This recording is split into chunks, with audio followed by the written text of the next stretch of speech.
This is Viekas K Khokha. I am leading HR for Dhanuka Agritech Ltd.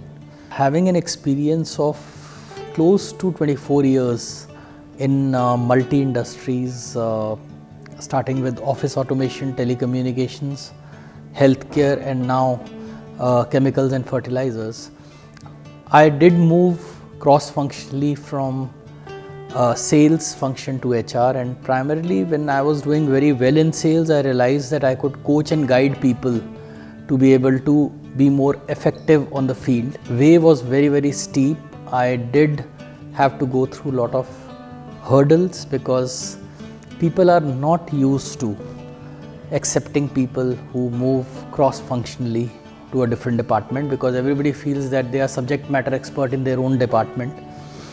It takes time and effort for one to establish one's credibility. It's very important for an HR professional to lead all these initiatives with the line managers by taking their complete buy-in, so that when we launch any initiative, it is their initiative, it is not an HR initiative. It is very important that we set the credibility right, that whatever they are doing for the best of their people, to seek higher productivity from them, which would lead better output. Secondly, which would help them to grow and take higher roles in the future, which will not let them look out and arrest the attrition. I'll talk a little bit about compensation and benefits, which is most talked about. Wherever you seek inputs from people, you talk. People say that it's because of compensation and benefits that you get people to lose. And I always challenge them, 90% of the time, it is because of other reasons other than compensation and benefit that people leave, right?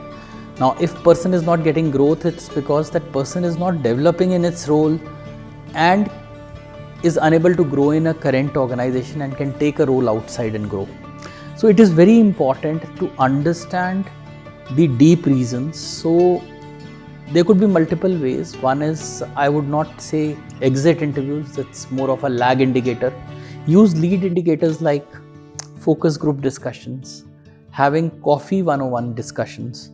Various HR business partners are coached to be able to engage with people, to get to understand their pulse, where the problem is happening, and take a lead indicator in terms of what changes should be made so that in future they don't leave, rather than doing an exit interview. So I always like a welcome interview. When person comes into the organization, it's very important to know what the expectations a person is coming in. Were the expectations set at the right time in the interview or not? Second is engagement interviews. My best practices, conversational interviews really help me to assimilate inputs as and when they come in, because in a conversation, a lot of inputs get sought and I can assimilate them in an output. So I have a model behind where I capture, but I capture it through a conversation. So this has really helped me to come across people, to know their pulse and take lead indication in terms of how they're going to behave in future. It's very important for an HR leader to maintain the culture of the organization.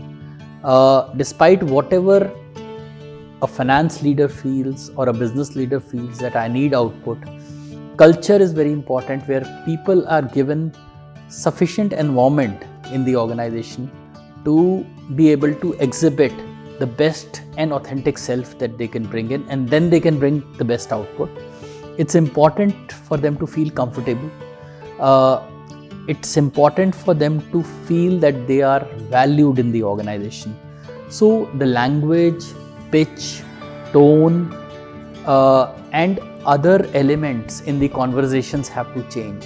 It's a difficult task for an HR leader to change these conversations, because all the people that you hire are coming from different environments. They have different cultures behind them. So to get them together and coach and teach them, it takes time. But slowly and steadily in your conversations with the leaders, you instill this culture. Coach your leaders to talk a common language which is assimilated and is percolated down the line to each individual through their team leaders.